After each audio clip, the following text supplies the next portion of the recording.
64 ശിഷ്ടം 6 വന്നു 8 64 ഇരട്ടി 64 ഇരട്ടി ഇത്ര വരിക ഏറ്റവും എളുപ്പത്തിൽ പറയാം 64 ഇരട്ടി കണ്ടുപിടിക്കാൻ വേണ്ടിയിട്ട് നമ്മൾ 64 GB ഉണ്ടല്ലോ ഫോണിൽ 64 ഇരട്ടി 128 ഇരട്ടി 256 ഇരട്ടി 512 ആണ് ഇരട്ടി എടുക്കുമ്പോൾ 512 ഇരട്ടി 1024.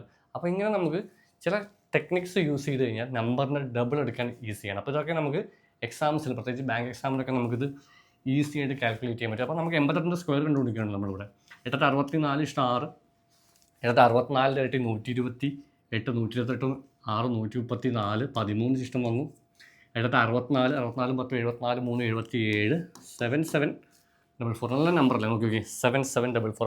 ചെയ്യേണ്ടത്രേ ഉള്ളൂ, വളരെ സിമ്പിളാണ്. ഞാനിവിടെ പറയുന്നത് ഈ 2 സ്ക്വയർ എടുക്കുക, 2ൻ്റെ സ്ക്വയർ 4 എടുക്കുക. നമുക്കെല്ലാവർക്കും അറിയാമല്ലോ 2ൻ്റെ സ്ക്വയർ 4 ആണ്. ഇത് തമ്മിൽ ഗുണിക്കുക, ഇരട്ടി എടുക്കുക.